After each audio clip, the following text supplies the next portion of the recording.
কোন টিমকে সাপোর্ট করতেন? ওই যে 14 বার সেমিফাইনাল, 8 বার ফাইনাল, 4 বার champion Germany, Manchester City, Liverpool, Chelsea, Barcelona, Bayern, Dortmund, Real Madrid, Arsenal, Spain, Juventus. আমি এইসব ফুটবল দেখি। Mbappe, Ronaldo, Messi, Neymar, Suarez, Mohamed Salah, Haaland, এদেরই খেলাটাই বেশি দেখি। মোবাইলে দেখতে হয়, টিভি তো নেই বাড়িতে, বাড়িতে টিভি নেই। একটা টিম উঠছে কিন্তু আমাদের সহযোগিতা করার লোক নেই, সরকার দেখছে না। এই যে 5টা ম্যাচে 53টা গোল করলো এই যে junior team. Sport has a unique way of uniting everyone. At every roadside tea stall and at every Adda zone in Kolkata, the only conversation that is going on right now is, will Messi lift the trophy or will it be Yamal? Now this is the one question that has been bothering all of us. And if I talk a little about the mood of Kolkata, you walk 2 steps and you see a fan zone. However, when we talk about sport, we always associate it with luxury. To be very honest, throughout the FIFA World Cup, I have enjoyed the matches from the comfort of my own home. I have had the air condition switched on, I had this huge TV where I could watch the match. Every time, I'm supposed to go to a stadium, the first question that comes to my mind is that, will I get a proper seat? Will I get those VIP tickets? Will I get the luxury of the hospitality box? However, the sad reality is that not everybody has the privilege or the luxury to sit in the VIP boxes and enjoy the game. Some people sit in their own homes and watch it on their phones. Some people don't even have a proper home to live in. However, this one sport, this one passion has kept them alive. Today, I'm going to share the story of a man called Sajjad. Sajjad stays in Patuli and he pulls a rickshaw by profession. Now, Sajjad is a very humble man, and the one thing that keeps him going is his passion for football. When he was talking, when we were having a conversation, the only thing that he could do was passionately express his love for the sport. He named every country, every player, every league that he has watched, and to be very honest, I was surprised. Half of the players I've not even heard of. He was so into the sport, he was so passionate about it, and it made me realize that, I might be a sports journalist, I might go out there and do reporting from field, but if I had 1/10 of the passion that he has, I would be a different person. Sajjad is a man who has gone through a lot of hard work. He has struggled a lot, but the passion for football has kept him alive. আপনি কোন সাল থেকে খেলা দেখছেন? 86 সাল। তখন আপনি কি এখানেই থাকতেন? হ্যাঁ, এখানেই থাকি। কোন টিমকে সাপোর্ট করতেন? ওই যে 14 বার সেমিফাইনাল, 8 বার ফাইনাল, 4 বার চ্যাম্পিয়ন জার্মানি। তো এবার যখন টিমটা বেরিয়ে গেল ওয়ার্ল্ড কাপ থেকে, আপনার কি খারাপ লেগেছিল? খুব খারাপ লেগেছে। আমার তো ওই টিমটাই আমার ফেমাস টিম। আর ওখানে ওদের আমার লন টেনিসও দেখতাম, বরিস বেকার, স্টেফি গ্রাফ। আমি ওদের মানে জার্মানকে আমি বেশি সাপোর্ট করি। ইতালি তো আজ 4 বার আসতে, 3 বার কোয়ালিফাই করতে পারলো না। ইতালি 3 বার কোয়ালিফাই করতে পারলো না, হ্যাটট্রিক করে দিল ইতালি। হাঙ্গারি আসেনি, ডেনমার্ক আসেনি, চিলি আসেনি, আরও কারো দেখলাম যেন আর একটা টিম, এরকম কতগুলো রাশিয়াকে তো বাদ দিয়েছে মনে হয় যুদ্ধের জন্য, রাশিয়া আসেনি। এইরকম টিমগুলো তো আসেনি, ভালো ভালো টিম এবার আসেনি। নাহলে আমরা তো ওই বেশিরভাগ ইংলিশ প্রিমিয়ার লিগ দেখি, ম্যানচেস্টার সিটি, লিভারপুল, চেলসি, বার্সেলোনাটা হচ্ছে লালিগা, ঢুকিয়ে দিয়ে দিকে, বার্সেলোনাটা লালিগা। হ্যাঁ, ওই Manchester City, Liverpool, Chelsea, Barcelona, Bayern, Dortmund, Real Madrid, Arsenal, Spain, Juventus. আমি এইসব ফুটবল দেখি। Mbappe, Ronaldo, Messi, Neymar, Suarez, Mohamed Salah, Haaland, এদেরই খেলাটাই বেশি দেখি। আপনি সাপোর্ট কাকে করেন? আমি রিয়াল মাদ্রিদ। আচ্ছা, রিয়াল মাদ্রিদে কোন প্লেয়ারকে আপনি পছন্দ করেন? ওই রোনাল্ডো ছিল তখন, রোনাল্ডো যখন ছিল রোনাল্ডোকে সাপোর্ট করতাম। তারপরে তো ওখানে অনেকই চেঞ্জ হয়ে গেল। তারপরে পিএসডিকে সাপোর্ট করলাম, তখন এমবাপ্পে ছিল, মেসি ছিল, আর বোধহয় নেইমার। 3টে ভালো ভালো প্লেয়ার, স্টার প্লেয়ার ছিল, খুব ভালো লাগতো।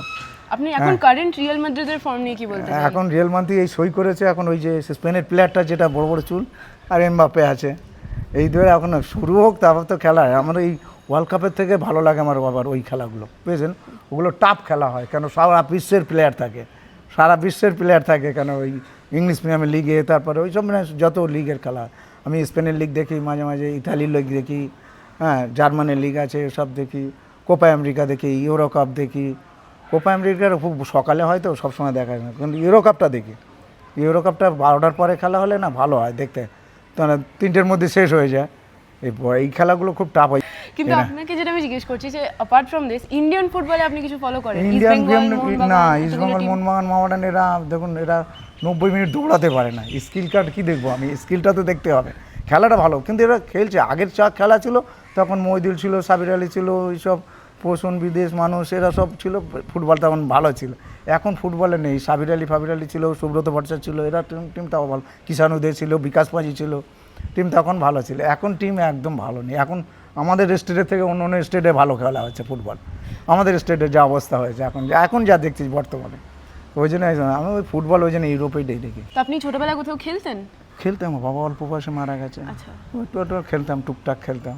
তারপরে বাবা দোকানে নিয়ে গেল, বাবা মারা গেল। তারপরে আমি এখানে সেখানে কি সব, এখানে তো ধান ক্ষেত ছিল, আমি ওই টুকটাক কাজ করতাম। তারপরে দেখলাম যে বোন একটা আছে, মা আছে, আমি ছোট, কী করবো, এই কোনো রকম এইরকম করে করে তারপরে এই রিক্সাটা ধরেছি। 78 সাল থেকে রিক্সাটা ধরে মোটামুটি একটা লাইনে এসে করে রোজগার করে সংসারটা মেনটেন করা হয়, সংসারটা ভালোভাবে চল। তাহলে এর মাঝখানে ওই খেলাটা দেখা হয়, আর এই ফুটবলটাই দেখি, ফুটবলটা খুব ভালো লাগে। তো আমাদের দেশে তো দেখুন 140 কোটি হলে কী হবে, সবটাই কিছু আছে, ফুটবলটাই নেই, ফুটবলটা মেনটেন। ক্রিকেটটা কিন্তু আর 1 নম্বরে আছে, ক্রিকেটটা খুব ভালো আছে। ক্রিকেট হলে কী হবে দেখুন, ক্রিকেট 10-12টা দেশ খেলে, বাদ বাকি এইসব কেনিয়া ফেনিয়া এসে হল্যান্ড এইসব টিমগুলো আমার পছন্দ না। এইসব আমেরিকা এসছে, ইতালি এসছে, অনেকেই এসছে, এবারে আমার ক্রিকেট ওদের না। ক্রিকেট হচ্ছে India, Pakistan, Sri Lanka, Australia, New Zealand, south Africa, West Indies, মাঝখানে জিম্বাবুয়ে ভালো ছিল। এখন এই সব বাংলাদেশ, আফগানিস্তান অনেকেই এসে গেছে। না, এরা তো মোটামুটি খারাপ খেলছে না, কিন্তু এইগুলো নতুনগুলো ভালো। ফুটবলটাই আমার সবচেয়ে প্রিয় হয়, আমি ইউরোপের ফুটবল থেকে। শেষ প্রশ্ন আপনাকে, আমি যেটা জিজ্ঞেস করছিলাম যে ওয়ার্ল্ড কাপে তো জার্মানি বেরিয়ে গেল, এর বাদে অন্য কোনো টিমকে আপনি সাপোর্ট করছেন? সাউথ ফ্রান্সকে করেছিলাম, ও বেরিয়ে গেল, এখন স্পেনকে ধরেছি। তাহলে আপনি ফাইনালে কাকে সাপোর্ট করবেন? স্পেনকে। মেসি না রোনাল্ডো? না, রোনাল্ডো কোথায়, এই না, আমি আপনাকে জিজ্ঞেস করছি যে অনেকে তো মেসি আর রোনাল্ডোর মধ্যে রোনাল্ডোকে আমি যখন রিয়াল মাদ্রিদ ছিল তখন, এখন রোনাল্ডো পুরো গেছে না। তাহলে মেসির ফুটবলটা খুব, পাসিং গুলো খুব ভালো, ফ্রি কিক ভালো, গোল নিজে না করলে গোল করাচ্ছে লোককে, মানে অন্য লোক দিয়ে গোল করিয়ে দিচ্ছে, দেখাচ্ছে ভালো। 15 মিনিট যা খুব ভালো খেলছে, 15 মিনিট এত ফাস্ট খেলে দিচ্ছে যে পরের টিমটা আর দাঁড়াতে পারছে না। 3টে ম্যাচই তো দেখলাম, 15 মিনিটে 2-3 গোল হয়ে যাচ্ছে, এত ফাস্ট খেলছে। এমনি মেসি প্লেয়ার হিসেবে গুড একদম, নো ডাউট প্লেয়ার, ওটা বলা যাবে না, কিন্তু 1 নম্বর মেসি খেলছে। আমরা তো সে মারাদোনার সময় দেখতে আসছি না, মারাদোনা এক জিনিস ছিল, মারাদোনা আমার খুব ভালো লাগতো। মারাদোনা বুড়ো চাকা ছিল না, পরে ক্যানিজিয়া এলো, খুব ভালো ছিল। আমি জার্মানে সাপোর্ট করি কেন, ওদের লোথার ম্যাথুস, ক্লিন্সম্যান, রুবিহেলা, ওয়ালেস ম্যাসকান, টমাস মুলার, জটমো, বালাক, উজিল সব চলে গেছে, কিন্তু ওদের খেলাটাই আমার বেশি আমি দেখতাম। এবছর একদম টিমটা সেট করতে পারলাম। তখন 86-তে তখন রুটগুলিট, ভ্যান বাস্তেন, রাইকার্ড হল্যান্ডের ছিল, ইতালির দোনাদুনি, দিনাবাজ্য, রোবাতো বাজ্য, মালদিনি, সিলাচি, ওরা সব টপ প্লেয়ার ছিল। ওই টিমগুলো চলে যাওয়ার পরে আর ইতালি দাঁড়াতেই পারছে না, ইতালির অবস্থা। রোমানিয়ার হাজি ছিল, পর্তুগালের তখন ফিগো ছিল, এখন যেমন বললাম ফিগো ছিল, হ্যাঁ ফিগো ছিল। তারপরে রোমানিয়া হাজি, এটা ক্যামারুনের রজার মিল্লা অনেক বয়সে খেলেছে, ভালো প্লেয়ারটা। তারপরে কলম্বিয়ার হিগুইতা গোলকিপার ছিল, আর ভালদোরামা এটা বলে প্লেয়ার ছিল। হিগুইতা গোলকিপার, ভালদোরামা চুটার খাড়া দেখতে খুব ভালো। সারাদিন এত খাটাখাটনির পর আপনি বাড়ি গিয়ে, কারণ ইউরোপিয়ান ম্যাচেসগুলো আমরা জানি যে রাত্রির দিকে হয়, তো আপনি তাও মানে সারাদিন এত পরিশ্রম করার পরেও গিয়েও কী করে ফলো করেন খেলাগুলো? ওই মোবাইলে দেখতে হয়, টিভি তো নেই বাড়িতে, বাড়িতে টিভি নেই। আমার টিভি ছিল অনেক আগে, বেঁচে দিয়ে মানে খারাপ হয়ে গেছে, আর টিভি নেই। ওই ছেলেদের মোবাইল আছে, বন্ধুবান্ধবের মোবাইল আছে, আর বেশিরভাগ হাইলাইট দেখি। কোনো রাতে 1টা-1:30টায় খেলা হলে তার সমানও সকালে রিক্সা চালাতে পারবো না, ওই জন্য ওটা হাইলাইট দেখে নিই। হ্যাঁ, সকালবেলা রেজাল্ট আউট হয়ে গেলে তখন আর ভালো লাগে না, কিন্তু তখন দেখি একটু কীরকম হলো, গোল ফলগুলো এইগুলো দেখা হয়, হাইলাইটে মোবাইলে বেশি দেখা হয়। 2টো ছেলের বড় মোবাইল, তো আমার তো ছোটো মোবাইল, আমার তো ভালো লাগে ওই খেলাগুলো। দেখুন ইংলিশ প্রিমিয়ার লিগ এবং রাতের খেলা হলে কী হবে, 2 ঘন্টার ব্যাপার আছে, এটার বেশি সময়ের ব্যাপার না, 2 ঘন্টা। হয়তো এক্সট্রা টাইমে খেলা হয়, অনেক সময় হয়ে যায়, কিন্তু সেটা অনেক উপরে উঠলে তবে এক্সট্রা টাইমটা খেলা হয়, কারণ ওটা ফাইসলা করতে হবে, নাহলে তো গ্রুপ লিগে পয়েন্ট ভাগ হয়ে যায়, তখন আর করতে হয় না, পয়েন্টটা ভাগ হয়ে যায় না, 1 পয়েন্ট হোক আর 2 পয়েন্ট হোক এরকম ভাগ হয়, সেটা তো হয় না। ওই যদি টাইম যদি পার হয়ে যায় তাহলে এক্সট্রা টাইম হয়, যেটা এই যেরকম এখন সব এক্সট্রা টাইম হচ্ছে, কোয়ার্টার ফাইনাল থেকে সব মানে নক আউট থেকে সব এক্সট্রা টাইম হয়, তারপর টাই ব্রেকার হবে। টাই ব্রেকার তো এখনও হয়নি কোনো টিমের, দেখতে পাচ্ছি খালি একটা প্যারাগুয়ের যা হয়েছিল।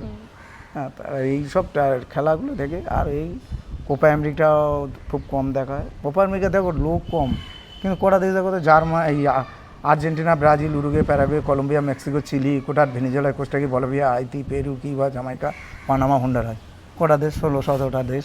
তাতে ফুটবল দেখুন কী সুন্দর খেলছে, আমরা দেখতেই যেতাম রাত জেগে। হ্যাঁ, তারা 130 কোটিও বোধহয় মানুষ নেই, তারা কত সুন্দর ফুটবল খেলছে, আর আমরা রাত জেগে জেগে মরে যাচ্ছি। আমাদের একটা টিম উঠছে কিন্তু আমাদের সহযোগিতা করার লোক নেই, সরকার দেখছে না। এই যে 5টা ম্যাচে 53টা গোল করলো, এই যে জুনিয়র টিমটা গেছে, খেলাটা তো দেখতে পাইনি, লোকের মুখে শুনছি যে এইটা, আমি তো পেপার পড়তে পারিনি যে পেপার দেখবো, লোকে বলে শুনি যে 53টা গোল করেছে, একটা ম্যাচে 19টা গোল করেছে। তো এই আমাদের সরকার থেকে বোঝা দরকার যে এই টিমটাকে যে বলছে যে 2034 ইন্ডিয়া টিম ওয়ার্ল্ড কাপ খেলাবে, তো ভালো কথা। তো এই টিমটা একটু ইন্ডিয়ার মানে সরকার একটু সহযোগিতা করুক না, একটু টাকা পয়সা দিক না, ওইখানে গিয়ে খেলে আসতে যে ইউরোপের মানে ছেলে খেলা, ইউরোপের কত খরচা, একটা হোটেল ভাড়া আছে, তার খাওয়া দাওয়া আছে, প্লেন যাতায়াতের ভাড়া আছে, বিশাল খরচা। তো এইগুলো মানুষে কেউ পারে? এগুলো সরকারের দেখতে হয়, সরকার যদি দেখে তবে তো ভালো লাগে। এইগুলো আমাদের দেশে একটা 140 কোটি একটা ফুটবল পারবেন না, খালি এই কী বলবো। আর আমি পলিটিক্সে যাইনি দিদি, কিছু মনে করবেন না, এটা এইটাই চাই আমি যে আমার দেশ একটু যেন ফুটবলটা আগায়, সবাই চেষ্টা করুক, যদি অন্তত কেউ সহযোগিতা করুক। ভদ্রলোক নাকি বোর সোনা বেচে এই বাচ্চাদের নিয়ে খেলা করাচ্ছে, তাহলে 34 যেটি আসে তো ভালো, তার 30 সাল আর 8 বছর পরে এই জিনিসগুলো হলে তো খুবই ভালো হয়। আমি তো চাই এইরকম একটা মানুষ উদ্যোগ হোক যে সব ইন্ডিয়াটা ওয়ার্ল্ড কাপ খেলুক। আমরা অলিম্পিকে কিছু পাই না, অলিম্পিকে যে আমার পাশের দেশ 40টা গোল পায়, এশিয়ান গেমসে তো যাচ্ছি না, হ্যাঁ 40টা গোল পায়। আর চীন অলিম্পিকে দেখলি তো, আমরা অলিম্পিকে আমার ভালো লাগে, জিমন্যাস্টিকগুলো ভালো লাগে, তারপর ওটাও লন টেনিস আছে, হকি আছে, ফুটবল আছে, শুধু ক্রিকেটটা নেই। তারপরে ওই কী বলে জিমন্যাস্টিকগুলো, কত সুন্দর জিমন্যাস্টিকগুলো হেভি লাগে আমার দেখি খেলা। হ্যাঁ, ওদের কোনো লন টেনিসটা খুব একটা বুঝি না, তাহলে ওই পয়েন্টগুলো দেখি তো, 15, 30, আবার দেখি মাঝখানে ডিউজ হয়ে যায়, অনেক কিছু হয়। ওটা ওই জন্য আমরা পেনাল্টি মারি ফুটবলে, ওদের আমার খুব ভালো লাগে, কিন্তু আমি বুঝতে পারি না ওটা, অতটা পড়ালেখা জানি তো বুঝতে পারি। তাহলে মোটামুটি একটু বুঝি, বাস্কেটবল নেই, ভলিবল নেই, বলুন হাডুডু নেই, হকিটা আমাদের খুব ভালো ছিল, এখন শেষ হয়ে গেছে, হকিটা আর নেই আমাদের সেরকম। হকিটারও ওরা উন্নত করতে হবে, তোমার এখন বোধহয় 10-12 নম্বরে আছে, যাই হোক তোমার আছে এখনো হকিটা। আর খেলাধুলা নিয়ে আপনি কার সাথে আলোচনা করেন বাড়িতে, মানে ছেলেদের সাথে? না, এরা সব বোঝে না, ওরা সব বোঝে না, ওরা কাজ নিয়ে ব্যস্ত, আর টাকা পয়সা কীভাবে আসবে ওরা। আমি খেলা নিয়ে সব এইসব ক্লাবে সব আলোচনা করি, ক্লাবে তা পাড়ায় স্ট্যান্ডে গল্প করি, এই খেলা এই হচ্ছে। হ্যাঁ, ইউরোপের দেখো, ইউরোপের লোক সংখ্যা হলে কী হবে, ইউরোপে দারুণ খেলা হয় সব খেলাগুলো। আমি তো ওই দেখি কেন, কতগুলো দেশ, German, France, Italy, Denmark, Switzerland, Sweden, Portugal, Spain, England, Holland, Ireland, Iceland, Hungary, Belgium, Greece, Turkey, Poland, Russia, Croatia, Austria, Ukraine, চেক, রোমানিয়া, নরওয়ে, রাশিয়া এবং Uzbekistan, Yugoslavia, Bosnia, Scotland, Wales, Finland, Georgia, কতগুলো team, 38-40টা দেশ, আরও তো মনে নেই আমি কত। আর এখন নতুন টিম আসছে ম্যাডাম, আমি জানি এই যে কে ভাদ্র নাকি বললো, বলে হ্যাঁ ও নাকি 5 লাখ লোক, আর একটা কি কংকং না কি একটা এসছে নতুন টিম, সেই ভালো খেললো, কিন্তু ওই টিমটা আমি জানি না ওটা আফ্রিকার টিম না এশিয়ার টিম, ওটা আমি ঠিক জানি না, বুঝেছেন। মানে এই কে ভাদ্রটা মনে হয় আফ্রিকার টিম, ওটা আফ্রিকার কি টিমগুলো খেলে ভালো, অনেক আসেনি, নাইজেরিয়া আসেনি, এবার সেনেগাল আছে, ক্যামেরুন বোধহয় আসেনি, ক্যামেরুন আসেনি মনে হচ্ছে, আমাদের আর্জেন্টিনা, এই আফ্রিকার টিমগুলো ভালো থাকে। সবচেয়ে ফুটবল হচ্ছে ইউরোপ আর ল্যাতিন আমেরিকা, তাও তো ল্যাতিনেতে ইউরোপ আরও ভালো লাগে। আমি ওদের ফুটবলটা নিয়ে একটু দেখি, আর কি করবো, আর ওই সময় থাকে না তো, ওই খেলা দেখি, একটু ভালো লাগে তাই দেখি। আর এদের রাজধানী ওই বলে দিয়েছিলাম এর আগেও তো জানেন, ইন্ডিয়ার হচ্ছে Naya Dilli, Nepal, Kathmandu, China, Beijing, Iraq, Baghdad, Iran, Tehran, Saudi Arab, Riyadh, Qatar, Doha, Indonesia, Jakarta, Bangladesh, Dhaka, Sri Lanka, Colombo, Pakistan, Islamabad, Japan, Tokyo, দক্ষিণ কোরিয়া, সিওল, নর্থ কোরিয়া, পিয়ংইয়ং, রাশিয়া, মস্কো, ফ্রান্সের প্যারিস, স্পেনের মাদ্রিদ, সুইজারল্যান্ডের বার্ন, সুইডেনের স্টকহোম, গ্রিসের এথেন্স, ডেনমার্কের কোপেনহেগেন, নরওয়ের অসলো, বেলজিয়ামের ব্যাসেল, এই টার্কির আঙ্কারা, জার্মানের Berlin, Australia Canberra, New Zealand Wellington, South আফ্রিকার কেপটাউন, থাইল্যান্ডের ব্যাংকক, মালয়েশিয়ার কুয়ালালামপুর, আফগানিস্তানের কাবুল, ইতালির রোম, ইংল্যান্ডের লন্ডন, আর তো ঠিক আর নেই। তাও অনেক বলেছেন আপনি, আমি তো এর অর্ধেকটাও জানি না। আমি ফুটবল দেখি তো, এই দেখে ওরা সব খেলা বলে দেয়, আমি সেটাকে ক্যাচ করে রেখে দিই, এইগুলো ক্যাচ করে রাখি, এই দেখি আর কি কর। তা ফুটবলটা আমাদের দেশের একটু দরকার আছে ম্যাডাম, আর যাই হোক না হোক, সবাই যদি বড় স্পন্সাররা কিংবা ফিল্ম আর্টিস্ট কিংবা ক্রিকেট এদের একটু সহযোগিতা করা, এদের তো ব্যাপক টাকা, কেন এটা আমাদের দেশে ফুটবল হবে না কেন বলুন না। সব কতটুকু দেশ আসতেছে, এই কে ভাবতে বলে 5 লাখ লোক, তাই বলুন তো, আমাদের একটা কাউন্সিলর ভোট করলে তাতে লোক আর তাতে বেশি হবে, একটা এমএলএর ভোটেতে 6-7 লাখ লোক ভোট হয়, তা সেই লোক আমাদের এখানে এই যাদবপুর ঘুরলে যেহেতু অত লোক হয়ে যায়, আর তারা একটা দেশ চলে আসতেছে, বলুন আর কি বলবো, কিছু বলার নেই ম্যাডাম। ঠিক আছে, তাও আজকে আপনি আমাদের সাথে অনেক আড্ডা মেরেছেন, থ্যাংক ইউ সো মাচ। আপনারা এরকমভাবে রেপ স্পোর্টস বাংলা দেখতে ঠিক আছে। থাকবেন।